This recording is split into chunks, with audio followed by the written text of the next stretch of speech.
Sejumlah wilayah di Jakarta dan sekitarnya kembali dilanda banjir usai diguyur hujan deras selama beberapa jam. Di Jalan Bangka, Mampang, Jakarta Selatan, puluhan rumah warga terendam banjir setinggi 50 hingga 60 cm. Selain hujan deras, drainase yang buruk membuat banjir tak terhindarkan. Akibatnya, aktivitas warga terganggu.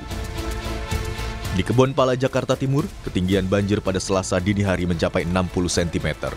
Meski demikian, warga lebih memilih bertahan di lantai 2 rumahnya masing-masing. Pasalnya, mereka baru saja kembali ke rumah usai mengungsi akibat banjir di hari sebelumnya dan membersihkan rumah.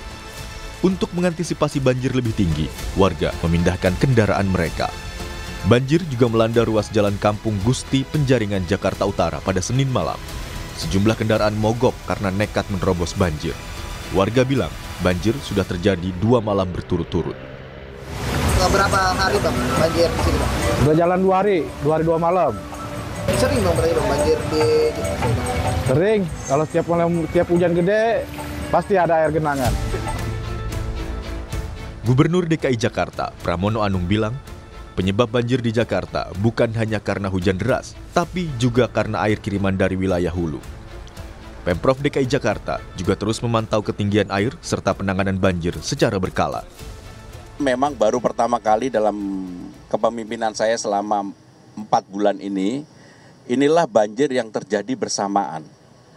Yang pertama adalah banjir kiriman, yang kedua adalah banjir karena curah hujan yang ada di tempat di Jakarta, yang ketiga pas bersamaan rob atau permukaan air lautnya naik. Ini kan ada comment center untuk memonitor semuanya, mana air yang tinggi, mana yang kurang dan sebagainya. Dan itulah yang kemudian kita gunakan untuk diskusi, apakah yang ini boleh dibuka atau tidak. Kepala Badan Meteorologi, Klimatologi dan Geofisika atau BMKG, Dwi Korita Karnawati bilang, curah hujan di atas normal musim yang seharusnya kemarau merupakan anomali yang terjadi sejak Mei dan berpotensi masih berlangsung hingga Oktober 2025. BMKG memperingatkan, hujan dengan intensitas lebat hingga sangat lebat masih akan tetap terjadi selama beberapa hari ke depan. Meskipun demikian, hasil prediksi curah hujan bulanan menunjukkan bahwa anomali curah hujan yang sudah terjadi sejak Mei 2025 akan terus berlangsung. Dengan kondisi curah hujan di atas normal terjadi di sebagian besar wilayah Indonesia hingga Oktober 2025. Ini artinya selama musim kemarau, sesuai yang kami prakirakan sebelumnya, akan mengalami curah hujan di atas normal yang harusnya terjadi di musim kemarau, atau cenderung ke arah kemarau basah. Hingga Selasa pagi, sejumlah RT di Jakarta masih terendam banjir dengan ketinggian bervariasi. Beberapa warga ada yang memilih bertahan di lantai 2 rumahnya, namun ada pula yang mengungsi ke rumah kerabat. Polisi juga bersiaga di sejumlah titik untuk mengatur lalu lintas di ruas jalan yang tergenang banjir. Sementara itu, pompa air juga terus dikerahkan untuk mengurangi ketinggian banjir. Tim Liputan, Kompas TV. Saudara, sejumlah wilayah di Jakarta dan sekitarnya dilanda banjir usai hujan deras selama beberapa jam. Gubernur Jakarta Pramono Anung bilang banjir yang terjadi di Jakarta tidak hanya disebabkan curah hujan yang tinggi, tapi juga air kiriman dari wilayah lain atau wilayah hulu, saudara. Sementara itu, kalau kita lihat BMKG memprediksi hujan deras dengan intensitas lebat hingga sangat lebat masih akan terjadi hingga beberapa hari ke depan. Lalu bagaimana penanganan banjir di Jakarta yang kerap terjadi kala hujan deras? Kita akan bahas bersama dengan pengamat tata kota, Pak Nirwono Yoga, kemudian ada staf khusus Gubernur DKI Jakarta, ada Mas Ciko Hakim, dan juga Kapus Datin BPBD DKI Jakarta, sudah ada Mas Muhammad Yohan. Selamat pagi Bapak-Bapak, Assalamualaikum. Selamat pagi Mbak Disti. Pagi. Waalaikumsalam warahmatullahi wabarakatuh. Waalaikumsalam warahmatullahi wabarakatuh. Iya, ini dari hari kemarin bahkan beberapa hari yang lalu sampai beberapa hari ke depan diprediksi akan hujan deras dengan intensitas tinggi ini masih akan terjadi dan melanda wilayah Jakarta, bahkan kota-kota lainnya seperti ada Tangerang juga. Tapi saya mau update dulu perkembangannya ke Mas Yohan. Mas Yohan, selaku Kapus Datin BPBD DKI Jakarta, sampai saat ini ada berapa RT yang di pagi hari ini masih permukimannya masih terendam banjir, Pak Yohan? Baik, Sampai dengan pukul 7 ini terdata ada 62 RT yang tergenang ya. Namun demikian ada juga RT-RT yang sudah surut, itu kalau dari hitungan ini ada 67 RT yang sudah surut ya genangannya. Jadi ada peralihan dari RT-RT yang tergenang menjadi tidak tergenang. Oke, jadi ada 62 RT yang wilayahnya masih terendam banjir, tersebar rata-rata di mana lokasinya? Betulkah di sekitar bantaran kali atau sungai permukiman warga? Kalau kita lihat kan Kampung Pulo juga masih terendam banjir sampai pagi hari ini, Pak Yohan. Betul, ini umumnya yang tergenang itu di wilayah yang dialiri aliran Kali Ciliwung ya. Jadi eh, saat ini memang petugas memang sudah dari hari Minggu ya sudah standby, petugas BPBD. Ada beberapa rekan-rekan kami yang memang belum sempat pulang ya karena memang situasi genangan ini butuh penanganan khusus. Bukan hanya kami mengevakuasi warga, tapi kami juga mengkoordinasikan dengan Dinas Sumber Daya Air ini terkait dengan pengerahan pompa-pompa mobile ya. Jadi pompa mobile yang dimiliki Pemprov ini di DSDA itu ada cukup banyak, ada lebih dari 5 ribuan pompa ya. 600 itu dikerahkan sampai dengan hari ini. Kemungkinan ada penambahan ya hari ini, penambahan pompa, tapi saya belum terinfo dari DSDA. Jadi kami sudah berupaya semaksimal mungkin. Bisa jadi kalau tidak ada pergerakan sama sekali mungkin dampaknya bisa meluas ke RT-RT yang lain ya. Dan 67 RT yang sudah surut itu juga akibat dari kami sudah bersiaga penuh dan mengoperasionalkan semua perlengkapan yang ada, khususnya pompa-pompa. Jadi pompa itu ada pompa mobile dan juga ada yang namanya pompa stasioner ya. Pompa stasioner ini jumlahnya cukup banyak dan ini perlu konsentrasi ini untuk menghidupkannya sehingga daerah-daerah yang tergenang itu bisa cepat surut. Kira-kira seperti itu. Oke, tadi Anda sebutkan kan Pemprov Jakarta punya banyak sekali pompa, bahkan Anda menyebutkan ada 5.000 lebih begitu ya pompa mobile begitu. Nah, untuk di 62 RT ini apakah sudah dimaksimalkan atau sudah dioptimalkan untuk penyedotannya berfungsi atau tidak untuk bisa secepatnya air bisa segera surut di pagi hari ini? Sudah dioptimalkan ya. Nah, tadi saya menyampaikan bahwa umumnya satu petugas penanganan bencana itu didampingi oleh 2 sampai 3 orang personil dari Dinas Sumber Daya Air atau kita kenal dengan pasukan biru ya. Oke. Nah, mereka itu membawa pompa mobile seperti di lokasi-lokasi seperti Jati Padang contohnya, itu pompa mobile tentunya sudah kita arahkan ke titik-titik tertentu ya untuk maksimalisasi penyedotan gitu. Jadi ini kita terus berkoordinasi dengan Dinas Sumber Daya Air dan juga kami juga dilengkapi dengan banyak sekali CCTV ya. Jadi ketika ada info-info tentang genangan dari Comment Center BPBD, kita bisa langsung putuskan untuk berkoordinasi dengan unit-unit terkait ya. Bisa dengan Dinas Sumber Daya Air, bisa dengan Dinas Lingkungan Hidup, ada yang namanya Badan Air ya. Nah, ini kita berkoordinasi mana yang terdekat radiusnya dengan lokasi itu yang terlebih dahulu bergerak ya untuk mengatasi permasalahan. Seperti misalnya pada saat ini kan terjadi ada beberapa jalan juga yang Betul. tergenang ya.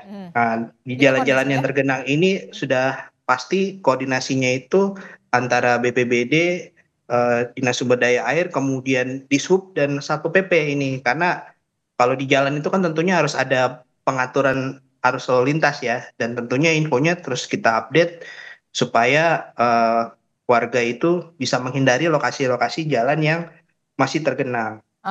Oke, baik, saya bergeser ke Mas Ciko. Mas Ciko, ini kan kalau tadi dikatakan oleh Kapus Datin BPBD DKI Jakarta bahwa masih ada 62 RT yang sampai saat ini masih terendam banjir wilayahnya begitu ya. Dan BMKG sudah memprediksi intensitas hujan ini masih tinggi beberapa hari ke depan. Nah, penanganan banjir seperti apa yang kemudian sedang dilakukan, dioptimalkan sampai saat ini oleh Pemprov Jakarta, dalam hal ini adalah Mas Pram dan juga Bung Rano begitu ya.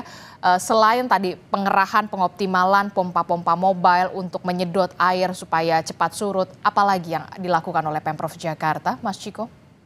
Jadi terkait dengan masalah banjir ini kan kita tahu ini adalah masalah klasik. Kalau bagi kami, bagi saya khususnya yang tinggal di Jakarta, udah 51 tahun, setiap tahunnya pasti kita mengalami hal-hal seperti ini. Namun tentu ini bukanlah alasan untuk bagi kami dari Pemprov DKI Jakarta untuk tidak melakukan yang terbaik dengan mengupayakan segala daya upaya untuk kemudian bisa mengatasi, mitigasi banjir ini dan membuatnya cepat surut karena cuaca ekstrim dan kemudian juga tentu kita tahu ada 3 kombinasinya, cuaca ekstrim, banjir kiriman yang khususnya utamanya dari Kali Ciliwung yang kita tahu bersumber dari Cisarua, Gunung Gede, ya, dari Bogor yang selalu turun ke sini dan ini yang disebut dengan banjir kiriman, dan kalau di utara dan barat itu banjir rob yang terjadi. Tapi pada prinsipnya hal-hal seperti ini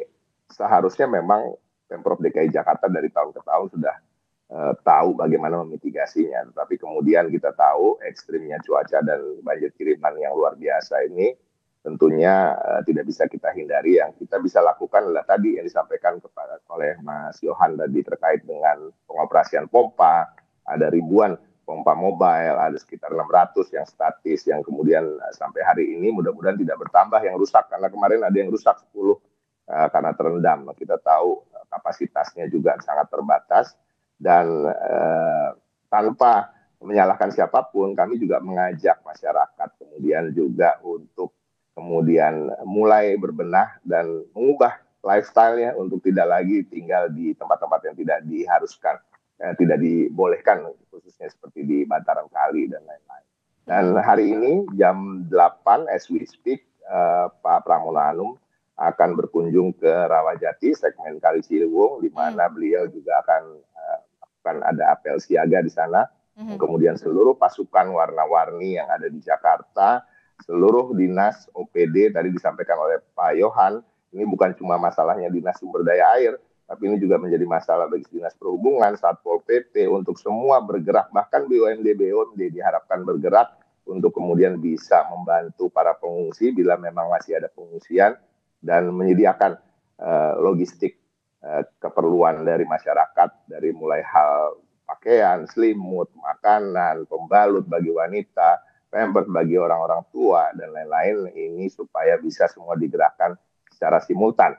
Dan ini dilakukan sesungguhnya sejak 2 malam lalu, di mana Pak Gubernur terus memantau hampir 24 jam, memerintahkan seluruh jajaran, tapi hari ini kita khususkan lagi untuk ada apel di Rawajati, segmen Ciliwung, di mana diharapkan seluruh masyarakat, termasuk Mas Yohan. Mas Yohan ini lagi cuti sebenarnya, tapi pagi-pagi udah berseragam, dan siap untuk turun ke bawah dan meninjau lokasi-lokasi banjir. Sama saya juga, kan jarang-jarang biasanya pakai jas, sekarang pakai jaket, ada hoodie-nya nih. Dan harapan kami, kami tentunya cuaca juga bersahabat gitu. Kita berdoa lah supaya kita cuaca mudah-mudahan ini juga bersama-sama berdoa supaya hari ini cukup terang begitu ya, tidak mendung lagi dan tidak turun hujan. Nah, tapi Mas Ciko, yang kemudian menjadi pertanyaan saya, ini kan permasalahan klasik lah ya, dari tahun ke tahun begitu ya, selalu ketika hujan deras turun, pasti saja wilayahnya sebenarnya bisa dikatakan langganan banjir mana aja sih, kan sudah terpetakan sebenarnya Mas Ciko. Kampung Pulo, tadi juga Anda menyebutkan Rawajati. Nah, untuk wilayah-wilayah yang memang sudah terpetakan dari tahun ke tahun itu selalu banjir, mungkinkah ada opsi relokasi di sana? Pastinya, Disti, ini nggak bisa terelakkan. Nah, itu tadi yang saya sampaikan di pertengahan apa yang saya sampaikan tadi, bahwa ini nggak bisa diselesaikan oleh pemerintah Jakarta sendirian. Ini harus sama-sama diselesaikan oleh seluruh stakeholders yang ada di Jakarta, termasuk dengan masyarakat dan warga masyarakat. Yang harapan kami mau mengubah lifestyle. Lifestyle itu apa sih? Tidak lagi canggung untuk tinggal di hunian vertikal yang sesungguhnya sudah disediakan oleh Pemprov DKI Jakarta. Kita baru saja meluncing beberapa rusun Nawa, rusun yang bisa dibeli juga unitnya, dan ke depan juga akan ada ribuan unit lagi dibangun di berbagai daerah, dan tujuan utamanya adalah apa? Untuk diprioritaskan untuk saudara-saudara kita yang tinggal di pinggiran kali, tinggal yang tempat rawan banjir, tinggal di tempat yang karena mereka tinggal di situ, banjir itu risikonya semakin tinggi. Nah, ini yang kita harapkan, normalisasi tentu harus berjalan dalam waktu dekat, memang sudah direncanakan.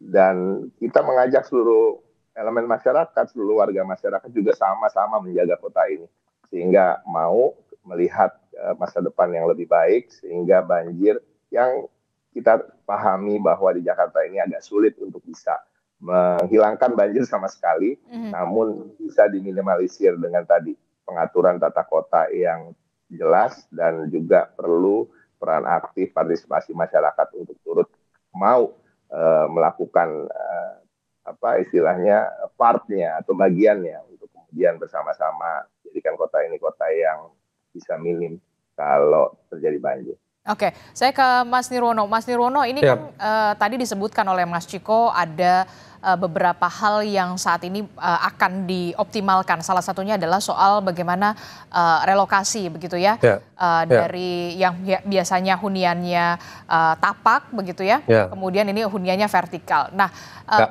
yang jadi pertanyaan saya selanjutnya adalah penataan kota semacam ini efektifkah untuk kemudian bisa paling tidak mengurangi banjir atau seperti apa nantinya seharusnya Jakarta ini harus ditata supaya jangan sampai kemudian dari gubernur satu ke gubernur lainnya kok nggak beres-beres ya masalah banjir? Ya, betul Mbak Adisti. Jadi saya concern terhadap 3 hal ya. Yang pertama tadi sudah dijabarkan dengan baik oleh Mas Yohan dan Mas Ciko ya. Saya fokus kepada penanganan banjir dengan 3 tipe jenis banjirnya tersebut yang akan dilakukan ke depan ya. Yang pertama tentu dari banjir kiriman tadi, tentu fokus utamanya adalah pembenahan sungai-sungai yang selama ini menjadi kawasan sangat terdampak parah banjir ya. Kalau kita bicara Jakarta pasti Ciliwung ya, terus kemudian ada Kalisunter kemarin ya, terus kemudian juga ada Pesanggerahan, Angke. Nah, selain itu juga tentu Kali Cipinang ya, terus kemudian Kali Mokofat, Angke, terus kemudian beberapa titik yang selama ini juga menjadi langganan banjir, itu harus dibenahi ya. Tentu dari 13 sungai utama besar misalnya di Jakarta, dengan waktu 5 tahun ya, kita lebih realistis mungkin dalam waktu 5 tahun bisa 3-4 sungai dibenahi, itu udah sangat bagus ya Mbak Disti kalau kita fokus untuk banjir kiriman tadi. Nah ini tentu juga harus didukung bagaimana konservasi dan penegasan atau penertiban tata ruang di kawasan puncak juga harus berjalan seiringan. Bagaimana juga kalau kita bicara banjir kiriman, daerah Bodetabek khususnya daerah Puncak Bogor menjadi salah satu sentral penanganan banjir. Tidak mungkin di sungainya di Jakarta diberesin tetapi di atasnya juga tidak ditata ulang tata ruangnya. Itu PR pertama. Kemudian PR kedua tadi banjir kiriman, beberapa lokasi yang jauh dari sungai tetapi juga terdampak banjir nih Mbak Adisti.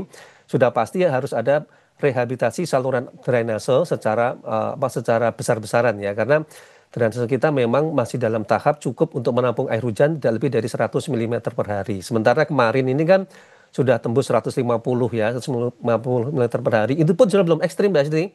Kalau kita ingat awal tahun kemarin kita bersama di bulan Februari ya kalau nggak salah, itu kan sudah tembus angka 250 bahkan. Artinya rehabilitasi saluran air ya harus tetap dilakukan terutama di titik-titik yang kemarin terdampak banjir dalam waktu 1-2 jam. Ini menjadi perhatian teman-teman di SDA juga.